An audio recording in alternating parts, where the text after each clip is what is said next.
In the manual movie mode, you do have the facility now to do the high-speed video, which is at the enhanced frame rate of 100 frames per second in MPEG-4, but there's no image stabilization and there's no sound. You also have the 200 frames per second in VGA mode. Let's look at the facility. So if we turn our top control dial to the manual movie mode and then go into the creative video menu, at the bottom you'll see the high speed mode. When you press set, in the high speed video menu now you get the option to select the frame rate, either the 200 frames per second or the 100 frames per second in MPEG-4 format. We'll select the 100 frames per second mode. So I'll focus up on Newton's cradle. I'll start that in operation and we can see the effect in high speed motion. Started recording.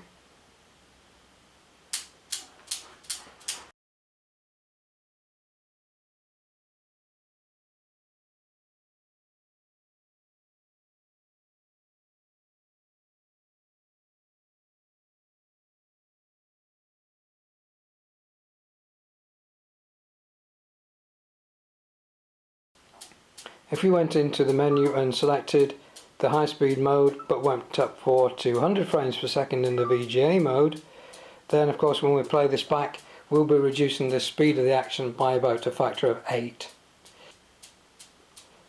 So let's start the sequence again in VGA mode and capture it at 200 frames per second.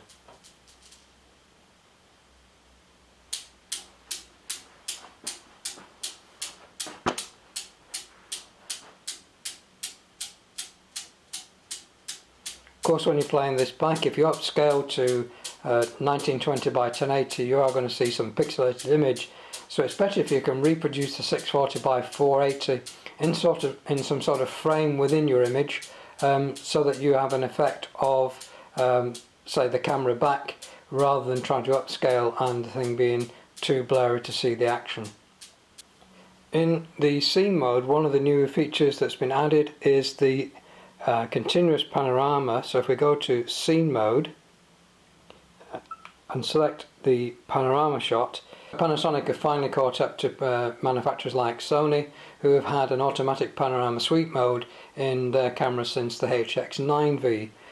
To access the automatic panorama mode now in the FZ200, select the panorama mode.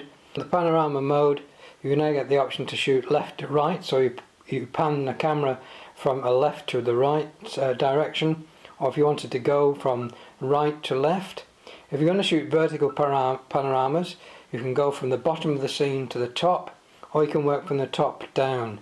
And you can actually use the vertical portrait mode to create a horizontal landscape mode by turning the camera on its side and doing a left to right or right to left, depending on whether you've selected down to up or up to down. The camera will actually tell you if you're moving the camera in the wrong direction.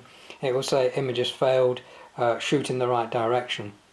So to do a left to right panorama, select left to right, and the camera gives you a display to tell you which way to move the camera, and it's in a horizontal plane, moving the camera left to right.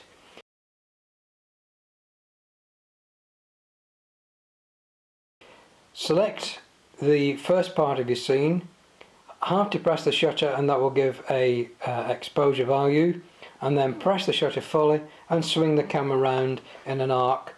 Move the camera fairly quickly and complete the 360-degree circle. If you stop short, you'll get a short panorama picture.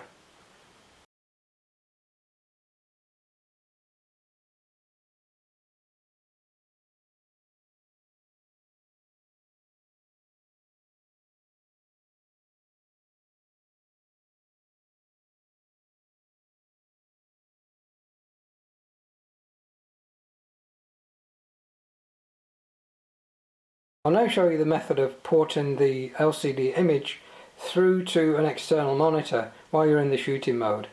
You're probably aware that if you plug the AV lead into the camera, as I have now, and you're in the playback mode, then on an external monitor you see exactly what is on the LCD screen, and you can actually run a slideshow if you wanted to. So we press the menu button and we go through slideshow, all of them. You have the setup, whether you want repeat, whether you want sound on or off, the effect, natural, slow, swing, urban or off. We'll leave this on the natural mode, and then if you go up to the top, press OK.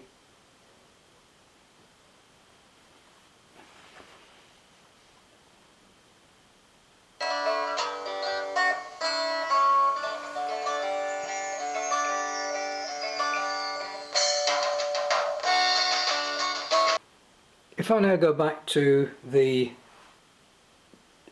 photo mode the camera has, you'll notice the screen has gone blank, even though we have a display on the LCD of the camera. So if I bring the camera up